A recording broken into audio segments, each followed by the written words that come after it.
Bengaluru rave పార్టీకి తాను వెళ్లలేదంటూ clarity ఇచ్చారు సినీ నటుడు శ్రీకాంత్. పోలీసులు పట్టుకున్న వారిలో ఓ వ్యక్తి తనలా కనిపించడంతో అందరూ తానే అనుకుని పొరపాటు పడ్డారన్నారు. కానీ తాను హైదరాబాద్లో తన ఇంట్లోనే ఉన్నానని చెప్పారు. రేవ్ పార్టీలకు వెళ్లే వ్యక్తిని తాను కాదంటూ శ్రీకాంత్ స్టేట్మెంట్ ఇచ్చారు. హైదరాబాద్లో నా ఇంట్లోనే ఉన్నాను అంటూ కూడా శ్రీకాంత్ వ్యాఖ్యానించారు. అందుకే చాలా మంది పొరపాటు పడ్డారు. పోలీసులు పట్టుకున్న వారిలో ఒకరు తనలా కనిపించారంటూ ఆయన బెంగళూరు రేవ్ పార్టీకి సంబంధించి స్పందించారు. తాను వెళ్లలేదంటూ క్లారిటీ ఇచ్చారు సినీ నటుడు శ్రీకాంత్. పోలీసులు పట్టుకున్న వారిలో ఓ వ్యక్తి తనలా కనిపించడంతో అందరూ తానే అనుకుని పొరపాటు పడ్డారన్నారు. కానీ తాను హైదరాబాద్లో తన ఇంట్లోనే ఉన్నానని చెప్పారు. ఇప్పుడు 40 గ్రాముల జీడి ఇంగువ పొడి కొంటే 40 గ్రాముల జీడి ఇంగువ పొడి ఉచితం. ఇప్పుడు 40 గ్రాముల జీడి ఇంగువ పొడి కొంటే 40 గ్రాముల జీడి ఇంగువ పొడి ఉచితం.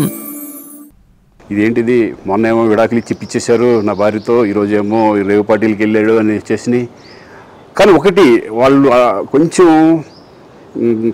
తొందరపడ్డంలో ఇది లేదనిపించింది. ఎందుకంటే వాడెవడో అతను ఎవరో కానీ కొంచెం నాలాగా ఉన్నాడు. వాడు కొంచెం ఇలా కప్పుకొని అది గెడ్డం ఉంది, బట్ ఇప్పుడు గెడ్డం నాకు లేదు అని, బట్ గెడ్డంతో నేను షాక్ అయ్యాను. ఇదేంటిది నాలాగా ఉన్నాడు ఏంటి అని నేనే షాక్ అయ్యాను.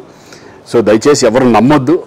ఎందుకంటే రేవ్ పార్టీలకు వెళ్ళే కల్చర్ నాది కాదు, పబ్ కల్చర్ మనిషిని కాదు నేను.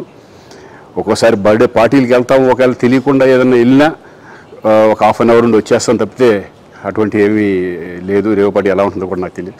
సో దయచేసి ఎవ్వరూ ఈ విషయాన్ని నమ్మొద్దు.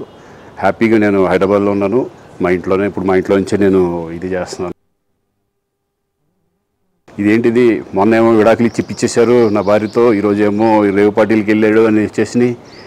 కానీ ఒకటి వాళ్ళు కొంచెం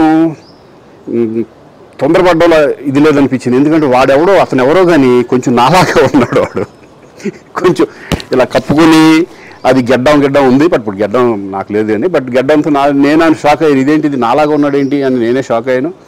సో దయచేసి ఎవరు నమ్మొద్దు. ఎందుకంటే రేవ్ పార్టీలకు వెళ్ళే కల్చర్ నాది కాదు, పబ్ కల్చర్ మనిషిని కాదు నేను.